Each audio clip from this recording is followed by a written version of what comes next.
Hello বন্ধুরা, technical PV সরকার চ্যানেলে আপনাদের সকলকে স্বাগত জানাই। আমি প্রতিনিয়ত আমার চ্যানেলে সরকারি ব্যাংকের নতুন নতুন প্রকল্পের আপডেটগুলো নিয়ে আসি। তেমনি আজ আমি আপনাদের জন্য এক বিরাট নতুন আপডেট নিয়ে এসেছি। সেভিংস অ্যাকাউন্টে টাকা রাখা নিয়ে আয়কর বিভাগের নতুন নিয়ম আজ থেকেই চালু হচ্ছে। আয়কর বিভাগের নতুন নিয়মে অ্যাকাউন্টে সর্বোচ্চ কত টাকা রাখা যাবে বিস্তারিত জানতে পুরো ভিডিও দেখুন। পুরো ভিডিও না দেখলে কিছুই বুঝতে পারবেন না, তাই পুরো ভিডিও দেখার অনুরোধ রইল আপনাদের সকলের কাছে। তাই আর দেরি না করে ভিডিওটিকে শুরু করছি। ভিডিওটি ভালো লাগলে লাইক করবেন, কমেন্ট করবেন, বন্ধুদের সঙ্গে শেয়ার করবেন এবং আমার চ্যানেলে নতুন হয়ে থাকলে চ্যানেলটিকে সাবস্ক্রাইব করবেন। ধন্যবাদ, পাশে থাকবেন। দেশের কোটি কোটি সেভিংস অ্যাকাউন্ট গ্রাহকদের ব্যাংকে টাকা জমা দেওয়া নিয়ে নতুন আপডেট। বর্তমানে প্রত্যেকটি ব্যক্তির ব্যাংক অ্যাকাউন্ট থাকে। এই ছাড়া কোনো প্রকারের টাকা পয়সার লেনদেন করা এক কথায় অসম্ভব ব্যাপার। কিন্তু এই লেনদেন করার আগে এমন কিছু নিয়ম আছে আয়কর বিভাগের, সেই নিয়ম সকলের অবগত থাকা উচিত। Savings account deposit limit in a ইয়ার।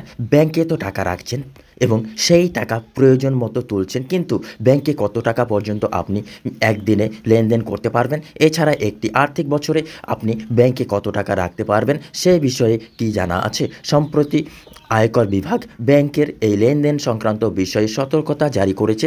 সে বিষয়ে বিস্তারিত তথ্য থাকবে আজকের এই ভিডিওতে। ব্যাংক অ্যাকাউন্টে টাকা রাখার নিয়ম। ব্যাংক মানেই সেখানে টাকা জমা করা যাবে, প্রয়োজন মতো টাকা তোলাও যাবে। বাড়িতে টাকা গচ্ছিত রাখলে সেই টাকা রক্ষণাবেক্ষণের একটা ব্যাপার থাকে, এছাড়া টাকা চুরি যাওয়ার ভয় থেকে যায়। সেই জন্যই প্রত্যেকটা ব্যাংক অ্যাকাউন্টে নিরাপদের সুবিধার্থে টাকা রাখে। একজন ব্যক্তি ব্যাংকের সেভিংস অ্যাকাউন্টে কত টাকা পর্যন্ত রাখতে পারবে সেই বিষয়ে আয়কর বিভাগের নিয়ম আছে। আপনি এই বিষয়ে যদি অবগত না হয়ে থাকেন তাহলে এই সম্পর্কে জেনে নিন। Income tax rules on bank account. আয়কর বিভাগ জানিয়েছে একজন ব্যক্তির আর্থিক বছরে 10 লক্ষ টাকা জমা করতে পারবেন এবং তুলতে পারবেন। আপনি যদি 10 লক্ষ টাকার বেশি এক আর্থিক বছরে লেনদেন করেন তাহলে আপনি আয়কর বিভাগের নজরে পড়বেন। সেক্ষেত্রে আপনার ইনকামের সোর্স ও অ্যাকাউন্টের সমস্ত তথ্য দিতে হবে আয়কর বিভাগকে। আয়কর বিভাগ প্রয়োজন হলে আপনার সমস্ত ব্যাংকিং হিসাব অডিট করতে পারবে। এক আর্থিক বছরে আপনি 10 লক্ষ টাকার লেনদেন করতে পারবেন, সেটা তো বুঝেছেন। এইবার আপনি প্রতিদিন কত টাকা লেনদেন করতে পারবেন সেই বিষয়ে আয়কর বিভাগ কি জানিয়েছে। নিয়ম অনুসারে আপনি একদিনে 2 লক্ষ টাকা পর্যন্ত লেনদেন করতে পারবেন।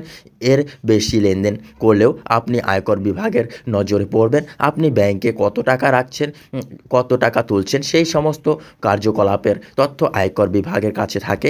এই জন্য আপনি যদি এক আর্থিক বছরে 10 লক্ষ টাকার বেশি লেনদেন করেন তাহলে সেই বিষয়ে স্পষ্ট আরেকটি জানিয়ে দেওয়া উচিত।